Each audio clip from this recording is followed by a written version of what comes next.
আজকে যে রেসিপিটা নিয়ে এসেছি সেটার নাম শুনলে অনেকেরই জিভে জল চলে আসে। এটা বাংলার অতি প্রাচীন একটা রান্না। আমি মানকচুর ভর্তা বা মানকচুর বাটা বা মানকচুর নাড়া অনেকেই অনেক নামে বলে। নমস্কার বন্ধুরা, আমি জলি তোমাদের সবাইকে স্বাগত জানাই আমার রান্নাঘরে। আমি মানকচু ভর্তা করতে নিয়েছি এই যে সাদা সর্ষে, কালো সর্ষে আর ডেসিকেটেড কোকোনাট।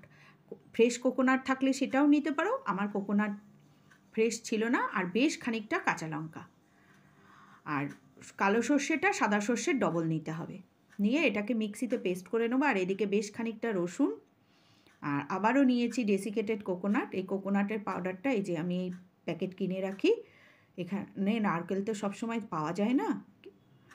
আর এই যে কচুটাকে, মানকচুটাকে মিক্সিতে পেস্ট করে একদম জল ঝরিয়ে নিয়েছি। আর এই যে সর্ষে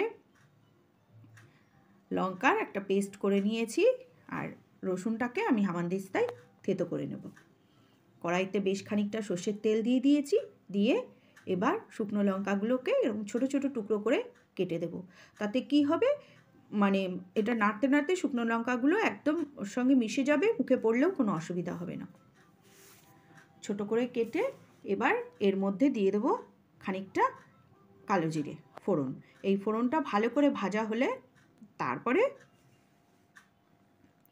আমি এর মধ্যে দিয়ে দেবো রসুন। ওই যে হামানদিস্তায় থেতো করে রাখা রসুন, পুরোটা দিইনি, অর্ধেকটা দিয়েছি, বাকি অর্ধেকটা রেখে দিয়েছি, পরে ইউজ করব। আর এই কোকোনাট পাউডারটা দিয়ে দিয়েছি, ডেসিকেটেড কোকোনাটটা দিয়ে দিয়েছি। দিয়ে আমি ভালো করে এটাকে ভেজে নেব। ভেজে এবার আমি ভাজাটা হয়ে গেছে আমার, আমি পেস্ট করে রাখা মানকচুটা বাটাটা দিয়ে দেবো। মানকচুর এইটা একদম জল চিপে একদম শুকনো করে নিতে হবে। আমার বাড়িতে যে কাজ করে, আমার যে হেল্পিং হ্যান্ড, ওই এটা করে দিয়েছে সম্পূর্ণটাই। আর এই মানকচুর বাটা এইগুলোতে একটু লঙ্কাটা বেশি নিতে হয়। এই যে নুন দিয়ে দিলাম পরিমাণ মতো, নুন একটু দেবো, সামান্য একটু হলুদ, একটু কালারের জন্য। আর দিয়ে দেবো একটু চিনি। চিনিটা অপশনাল, যে খাবে না সে স্কিপ করবে। আমি সবসময় বলি নুন চিনি ঝাল এটা যে যার টেস্ট ওয়াইজ দেবে। যেহেতু এটা কচু সেজন্য ঝালটা একটু বেশি দিতে হয়ও। বেসিক্যালি কচু আমার কোনো দিনই খুব একটা ফেভারিট ছিল না। বিয়ের আগে আমি কচু একদমই খেতামই না।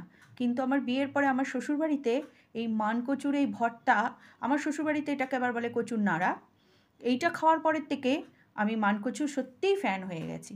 এই রান্নাটা খুব আমার শ্বশুরবাড়িতেও হয়।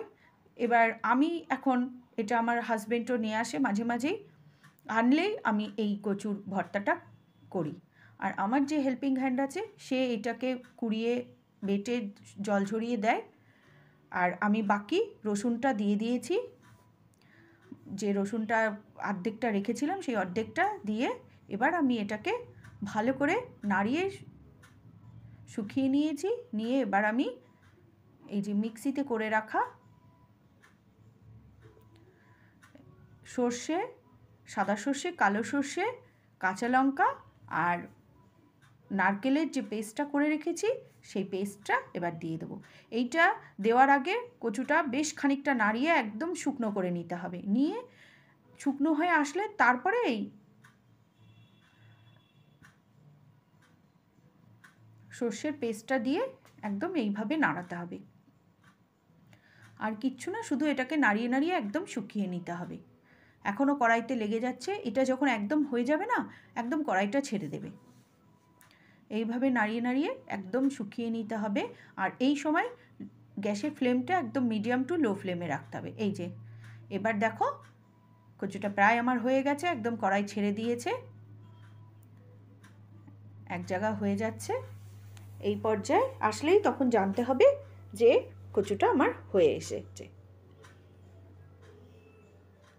এই যে কচুটা আমার প্রায় হয়ে গেছে। এবার আমি গ্যাসের ফ্লেমটা বন্ধ করে দেব। বন্ধ করে এটাকে নামিয়ে নেব।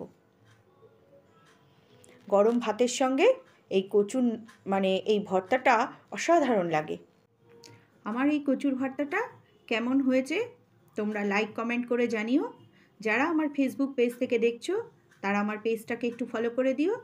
আর ইউটিউবের বন্ধুদের বলবো তোমরা আমার পাশে থেকো। নতুন বন্ধুদের বলবো আমার চ্যানেলটাকে লাইক ও সাবস্ক্রাইব করে আমার পাশে থেকো। আর পুরনো বন্ধুদের বলবো তোমরা কেমন লাগলো আমার এই কচু ভর্তাটা লাইক ও কমেন্ট করে জানিও। এই যে কচু ভর্তাটা একদম রেডি।